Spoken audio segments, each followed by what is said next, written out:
Este texto describe por completo la película. Alertas de contenido por alcoholismo, violencia, suicidio, parto, armas de fuego, sangre. ¿Aún crees en el futuro? ¿O ya lo has dado por perdido? ¿Te gustaría volver a creer? Hijos de los hombres puede ser lo que necesitas.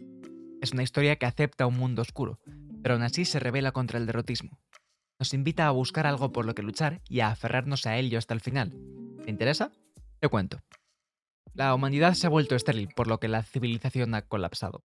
Vale, por ahora no suena muy esperanzador, pero dame una oportunidad. Una nación mantiene el orden público mediante el autoritarismo militarizado. No obstante, hay movimientos que se rebelan, como el de los peces, que están plagados de sectarismo y fanatismo religioso. Pero, pero tienen una última baza.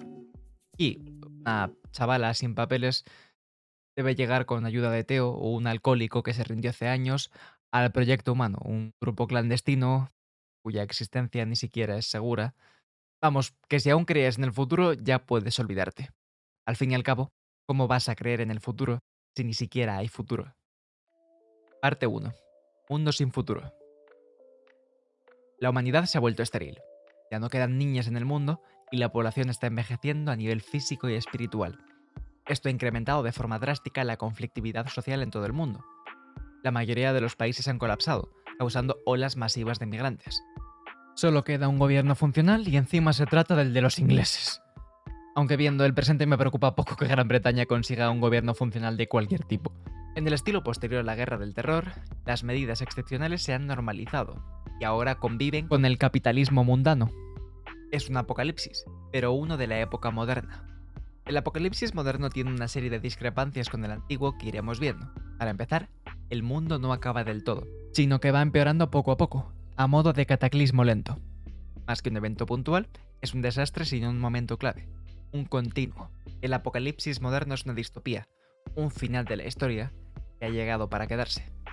Esto pone sobre la mesa nuestra angustia ante el futuro, una angustia propia de nuestra época que debe ser interpretada en términos culturales. La incapacidad biológica para reproducirse representa la esterilidad cultural del tardocapitalismo. En otras palabras, como el sistema nos vuelve incapaces de imaginar una alternativa. Un mañana distinto y mejor.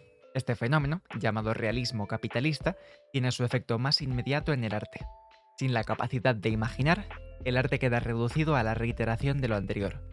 La cultura se obsesiona con el pasado. En la radio de la película suena música del 2003. Por eso espera con la... El resto de las referencias musicales parecen ancladas en los años 60. Temazos, sin duda, pero el arte del pasado tiene tres problemas. El primero es la asimilación. Las obras creadas como respuesta al sistema se ven asimiladas por el sistema.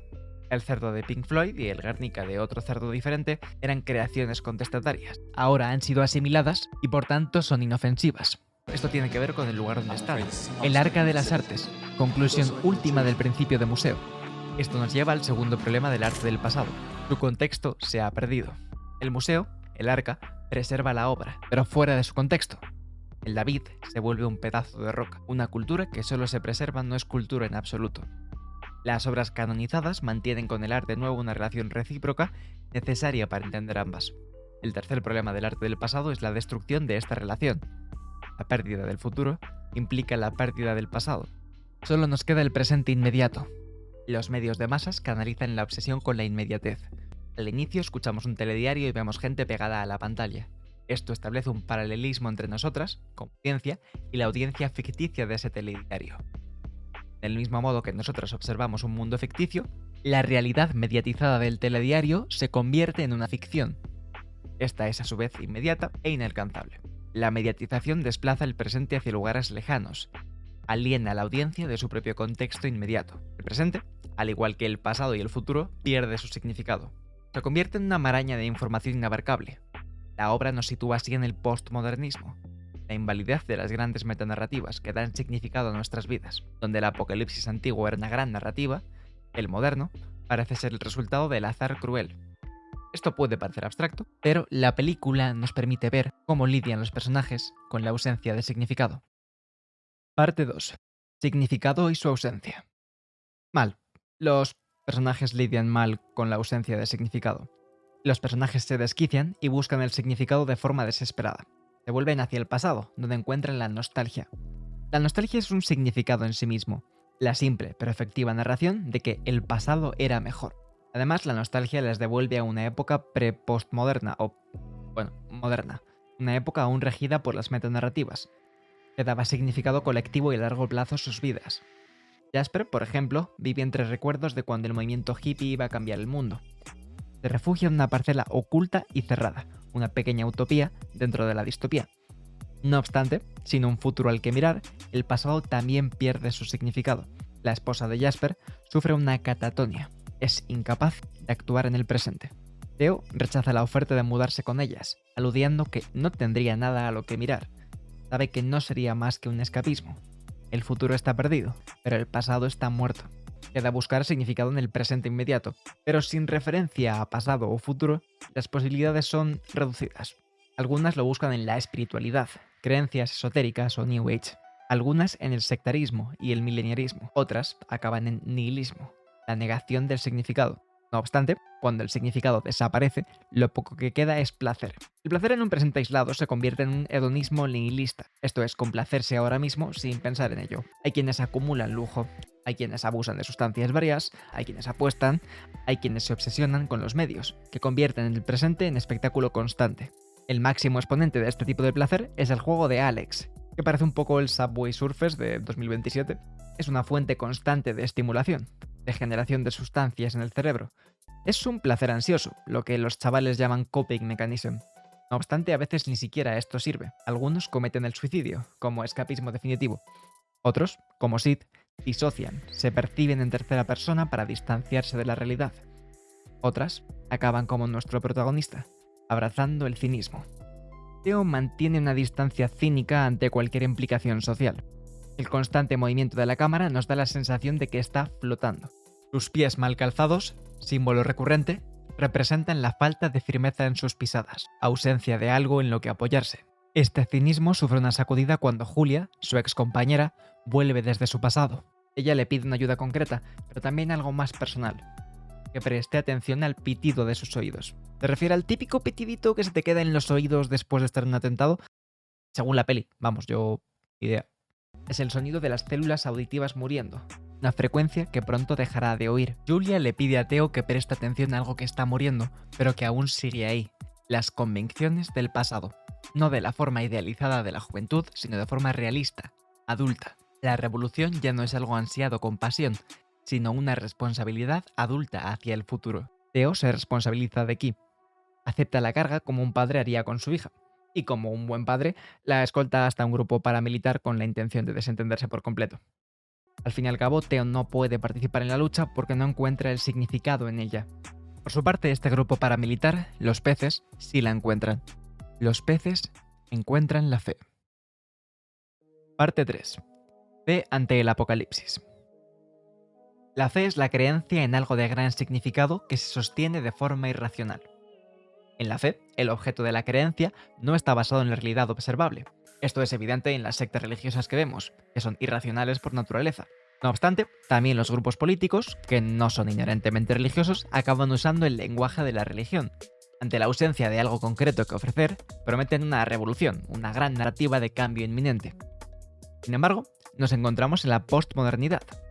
Tras el fracaso de la Unión Soviética, la fe ciega en la vaga idea de una revolución nos genera desconfianza. De este modo, movimientos religiosos y políticos se funden en un mesianismo débil, la idea vaga de que un cambio está por venir. Esperan, ni más ni menos que un milagro, una intervención externa e imprevisible, que rompa la lógica de la realidad. Esto coloca a los movimientos políticos en la absoluta irracionalidad. Ante esto, la obra muestra escepticismo. El escepticismo es lo opuesto a la fe, el pensamiento basado en la demostración empírica de los hechos. A priori parece más útil. El apocalipsis moderno ha dejado atrás el carácter divino de la destrucción en favor de explicaciones humanas. Es un apocalipsis mundano y verosímil. En vez de plagas inexplicables, nos hostiga con atrocidades humanas, resultado de nuestro propio comportamiento. Por tanto, donde el apocalipsis bíblico ofrece fe en el mundo posterior, el cinematográfico debe buscar una solución constructiva en el mundo actual. El escepticismo nos permite mantener una mentalidad crítica. Gracias al escepticismo apreciamos la pasividad de los mileniaristas, la demencia de los fanáticos, el sectarismo de los grupos terroristas, las luchas de poder internas. No obstante, el escepticismo tiene también dos grandes problemas, uno científico y uno político. Para la ciencia, la esterilidad es un misterio absoluto. Apareció de forma simultánea y a nivel global, sin ningún origen o patrón de contagio. Parece afectar a todas las personas humanas por igual. Esto contrasta con la fertilidad exuberante del resto de animales, incluidos mamíferos de gran tamaño. Además, afecta tanto a nivel de concepción como a nivel de gestación, aun cuando son procesos biológicos diferentes. Mientras no haya una solución empírica, la ciencia solo ofrece duda, lo cual no ayuda a la hora de luchar. Por otra parte, intentar basar la política en una esperanza empírica es complicado, teniendo en cuenta que de forma empírica el mundo está colapsando. Nos encontramos en un callejón sin salida. Necesitamos un significado al que aferrarnos, pero este no puede ser ni enteramente racional ni enteramente irracional. La solución provisional es un distanciamiento irónico. Teo se distancia de ideas de ciencia y de fe. Se burla y desmitifica cualquier personaje o facción con alguna creencia fuerte. Esto da lugar a la subversión cómica constante. El grupo terrorista resulta ser un puñado de pringaos con mal aliento. La figura de la Virgen se convierte en una adolescente negra. Esta, además, bromea sobre haberse quedado embarazada pese a ser virgen, cuando en realidad se ha quedado embarazada, pues como suelen suceder estas cosas. Hay momentos de iluminación religiosa, pero que se rompen con este cinismo realista. De esta forma, todo sigue su curso. Todo parece perdido. Cuando hay esperanza en el horizonte, muere rápidamente. Sin embargo, en el punto medio de la narración se nos presenta una oportunidad única. Teo ve que Ki está embarazada. Toda su percepción del futuro se reconfigura. Su imaginación se abre a nuevas posibilidades. Bajo la fe religiosa, esto sería un milagro. Bajo el razonamiento empírico, solo es el resultado del azar. En términos narrativos, esto es una sorpresa. Parte 4. La sorpresa. La sorpresa es la principal baza narrativa y dramática de la película. La primera escena nos presenta un mundo horripilante, pero a la vez lo normaliza mediante el telediario. Así que, sin romper siquiera la continuidad, un atentado nos sacude. Es el horror, una sorpresa que rompe lo mundano para encontrar lo siniestro. La sorpresa en general cumple esta función, la ruptura de lo mundano, sea para encontrar lo siniestro o alguna otra cosa, nos hace ver más allá de la normalización. Contrasta la expectativa con un giro inesperado, pero que a la vez tiene sentido. Hijos de los hombres enfrentan nuestras expectativas sobre su mundo con sucesos inesperados. De esta forma se revela contra la sensación inicial de que el fin ha llegado y de que nada va a cambiar. Todo cambia de forma constante, para mejor y para peor. También es una rebelión contra el paradigma cultural estéril que la obra critica.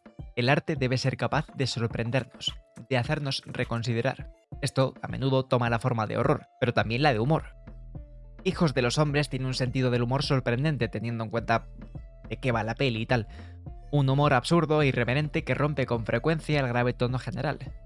Es un humor a menudo intradiegético, es decir, los personajes ríen y se hacen reír entre ellos. En un punto, Teo reacciona a la premisa de un chiste con su habitual amargura. Su reflejo instintivo a la imaginación es el rechazo, protegerse con su cinismo incrédulo. Jasper, por su parte, tiene la mente abierta a cualquier tipo de sorpresa. Jasper fuma María, que tiene la capacidad de alterar la percepción, aumentar la sensibilidad y abrir la mente a nuevas perspectivas. Cuando Jasper se entera de que se ha dado un milagro, no duda, se pone en marcha. Incluso, cuando llega el momento, se sacrifica por un futuro que no verá, pero que puede imaginar. La música que más le gusta es la de los 60, la de su juventud, pero no es la única. Nos sorprende con música rompedora, con un sonido que nos suscita a la vez horror y humor. Porque el horror y el humor no son solo similares, sino compatibles. La escena de la muerte de Jasper combina de forma magistral ambas. La película busca de forma activa esta combinación, esta ambigüedad emocional que se quede con nosotras. Busca sorprendernos, de forma que nos acompañen durante más tiempo, no por impacto barato, sino porque cambien nuestra forma de sentir y de pensar. De forma similar, la revelación de que Ki está embarazada es un catalizador poderoso. Todo aquel que se entera sufre una drástica sacudida a su percepción del mundo. Esta sacudida, esta sorpresa, está ligada al significado que buscamos, ese que no provenga de la fe ni de la racionalidad. Necesitamos que este significado nos sorprenda, que nos muestre nuevas posibilidades, donde los anteriores han quedado ya yermos. La sorpresa es la de Teo al ver la fertilidad. Su contraparte, la de Ki, es este significado clave. Le muestra su confianza. Parte 5. La confianza. La confianza es una rareza en un mundo tan sórdido. Ya no quedan niñas que deben depositar su confianza en los adultos, y la gente está envejeciendo y olvidando cómo era confiar en alguien. Para los estándares de ese mundo, Ki es básicamente una niña. Es joven y está asustada, pero no tiene la fe irracional en los peces, no confía en ellos. Tampoco sabe de forma empírica que Theo tenga buenas intenciones cuando le revela su secreto. Lo único que puede hacer es confiar en Julia, que a su vez confía en Theo. La confianza es la alternativa que buscábamos. Ese punto intermedio, con algo de fe religiosa y algo de escepticismo racional, pero sin ser ninguna de las dos. Al igual que la fe, es de máxima importancia, pero al contrario que esta es terrenal. Al igual que el escepticismo, se fundamenta en lo observable, pero al contrario que este es flexible. Se tiene fe ciega en algo mayor, pero la confianza se establece entre iguales, entre personas. Se muestra escepticismo ante los hechos, pero la confianza implica un componente de imaginación. La narrativa ensalza así un mesianismo plural. Como respuesta a las narraciones bíblicas de un enviado de Dios, se nos ofrece una alternativa secular, humana. Personas que salvan el mundo juntas. En vez de esperar la llegada de el Mesías, cualquiera puede ser un Mesías. No obstante, esto no significa que toda la gente lo sea. El propio término de mesianismo plural es un oxímoron. El Mesías es único y está por encima. Las personas, quienes no somos enviadas de Dios, tenemos errores morales y de juicio. Además, cualquier defecto humano se magnifica ante la desesperación y la histeria colectiva. La película muestra que la masa es poderosa, pero peligrosa. El colectivismo se trata con el mismo escepticismo que el nihilismo individualista. Pero ¿cómo se compatibiliza la confianza con este escepticismo? En otras palabras, si Theo y Ki no pueden confiar en la gente en general, ¿cómo van a confiar en personas en concreto? La clave son los vínculos. El individuo es importante, pero lo vital son las relaciones. Ki no tiene fe en los peces, en su colectivo, pero confía en Julia de forma individual. El vínculo, además, tiene un poder: replicabilidad. Los vínculos, el que une a Julio y Thea, sumado al que une a Julia y a Ki, forman un tercero, que une a Ki con Theo. De esta forma, los vínculos se replican para formar cadenas. La cadena se extiende vínculo a vínculo, eslabón a eslabón. Ki une a Miriam, Theo une a Jasper. Pronto, Miriam y Jasper tienen su propio vínculo, y da a luz, añadiendo un eslabón más a sí misma. La cadena se extiende después a Sid, a Marika y a la gente del campo de refugiados. Theo recibe un calzado decente, y es capaz de pisar con la firmeza que da la confianza. La cadena tampoco es perfecta, tiene eslabones podridos, rotos y oxidados, pero consigue su propósito. Theo y Ki llegan al lugar indicado a tiempo. En un bote en alta mar, Theo sostiene a Dylan, que no es su hijo, pero en cierto sentido sí que lo es. Los tres están unidos por la sangre. Ha ocurrido lo imposible, sea un milagro o sea solo fruto de la casualidad. Entonces, Theo, el último y más resistente eslabón de esta cadena, muere. Ki queda desamparada, flota a merced de las olas. Toda la humanidad depende de si el proyecto humano existe. Julia es, una vez más, su vínculo, pero tampoco estableció contacto directo con el proyecto humano, sino que actuó como medium. Como resultado, dependen de la confianza depositada en ella y de la que ella depositó en otra gente, desconocidos. Finalmente, el mañana llega. Ki se aferra a otro eslabón de la misma cadena, que conecta a todas las personas. La cadena que la alza al barco. La narración termina sin mostrarnos cómo es el mañana desde dentro. Solo hemos oído las historias. De nosotras depende si las creemos. Así, Hijos de los Hombres nos desafía a tener esperanza en un futuro radicalmente distinto y mejor, pero uno que no podemos ver aún con nuestros propios ojos. Nos pide que dejemos a un lado la fe ciega, pero también el escepticismo cínico.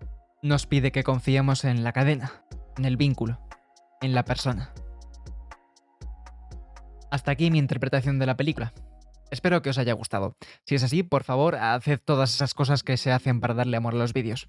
Llevo un tiempo haciendo esto y me gustaría dedicarle más tiempo y que saliera mejor. Por tanto, también comentarios de cualquier tipo, normalmente los leo y los respondo, o sea que sugerencias, críticas constructivas y ese tipo de cosas se agradecen. Espero tener más vídeos prontos y alguna otra novedad, así que estad atentas si os interesa. Hasta entonces, salud.